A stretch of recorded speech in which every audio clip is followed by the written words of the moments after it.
आज हामी कुरा गर्दैछौं अकालमै मृत्यु भएका चर्चित कलाकारहरूको बारेमा।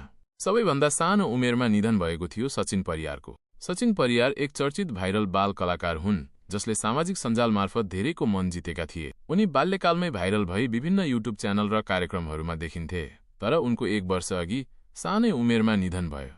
त्यसपछि रहेकी छिन् दिपासा बिसी। दिपासा बिसी एक प्रतिभाशाली नेपाली गायिका थिइन् जसले सानो उमेरमै आफ्नो स्वर मार्फत धेरै दर्शकको मन जितेकी थिइन्। उनले गाएका लोक भाकाका गीतहरू अत्यन्त लोकप्रिय भए।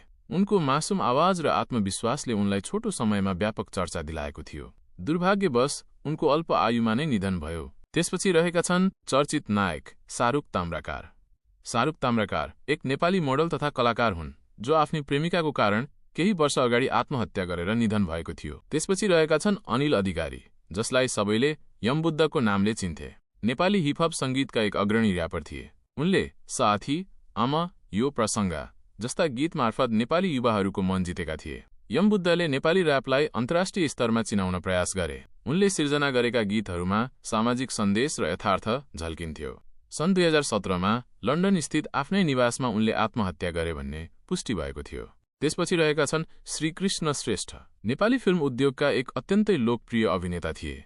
उनले कोहिनूर, कहाँ भेटिएला, हमालवाली जस्ता थुप्रै सफल चलचित्रहरूमा अभिनय गरी दर्शकमाझ गहिरो प्रभाव छोडेका थिए। उनको अभिनय शैली, सरल बोलीचाली र इमान्दार छवि उनका फ्यानहरूबीच अत्यन्तै रुचाइएको थियो। दुर्भाग्यवश 2071 सालमा भारतको दिल्लीमा उपचारको क्रममा उनको निधन भयो। उनको निधनले नेपाली फिल्म क्षेत्रलाई ठूलो क्षति पुगेको थियो। अन्तमा रहेका छन् रोबिन तामाङ। नेपाली संगीत क्षेत्रमा एउटा ठूलो नाम थियो। उनी robin and the new revolution नामक चर्चित रक ब्यान्डका मुख्य गायक थिए र उनले रक संगीतलाई नेपालमा लोकप्रिय बनाउन ठूलो योगदान दिएका थिए। साथै उनले अभिनय पनि गरेका थिए, जसमध्ये लोरेन सिरियलमा गरिएको अभिनय निकै चर्चित रह्यो। उनको बहुप्रतिभा र स्टेजमा उत्रने शैली अत्यन्त प्रभावशाली थियो।